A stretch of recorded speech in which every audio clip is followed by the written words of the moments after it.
الفنان السوري شادي زيدان يتعرض لجلطة دماغية خلال تصوير إحدى المسلسلات وينقل العناية المركزة.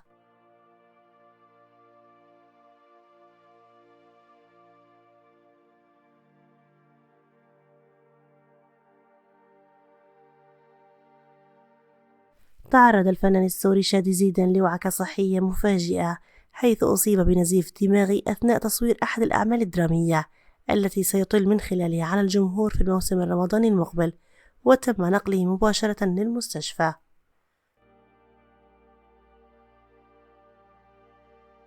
وأكد مصدر مقرب من الفنان شادي زيدان أنه تعرض لجلطة دماغية وهو حاليا في العناية المركزة في أحد مشافي دمشق. وكان المخرج ليث المفتي هو من شارك الخبر في البداية عبر فيسبوك قائلا: سلامة قلبك يا خيي.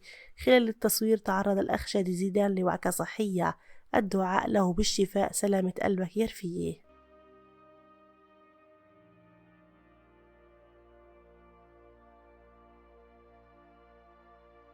وتفاعل عدد كبير من نجوم الوسط الفني مع أزمة الفنان شادي زيدان.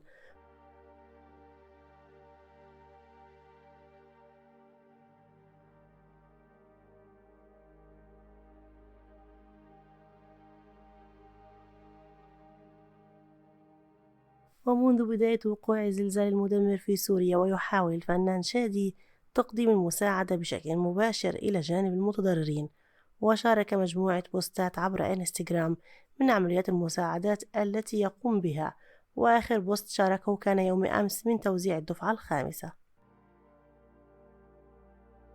شادي زيدان فنان السوري وهو شقيق الأصغر للفنان القدير أيمن زيدان والفنان وائل زيدان، لم يلتحق بالمعهد العالي للفنون المسرحية، واكتفى بالخبرة التي تلقاها على يد شقيقه الأكبر.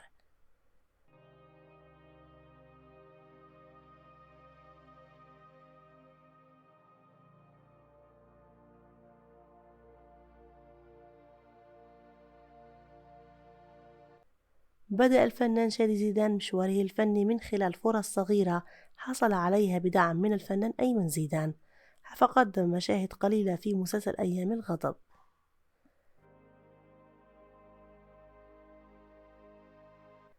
وحصل على دوره الأشهر عام 1997 من خلال مسلسل عائلة 7 نجوم، حيث جسد شخصية عفيف.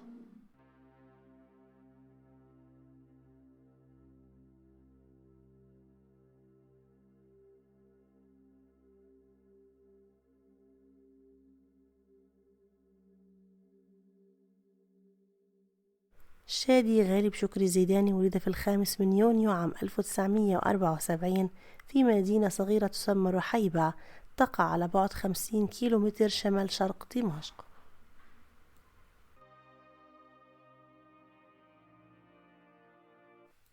وشارك في عدد من الأفلام السينمائية، نذكر منها فيلم صورة في 2002، وفيلم موكب الآباء في العام 2005، وفيلم الزائرة، وفيلم وجه آخر للقتل في العام 2012.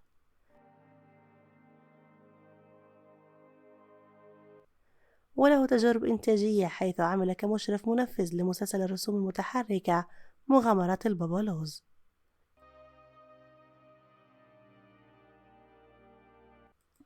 لا يعرف الكثير عن الحياة الشخصية للفنان شادي زيدان، لأنه غير محب للأضواء، ومعروف بأنه متزوج وله ابن يدعى عزمي.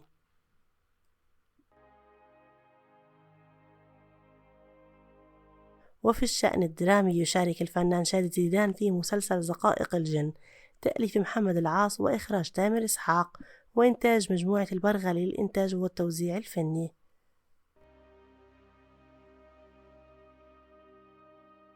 وكان آخر أعمال زيدان المسلسل الشامي الكندوش في الجزء الثاني، إخراج سمير حسين، والذي تناول قصة أحد الرجال الأثرياء عزمي بيك.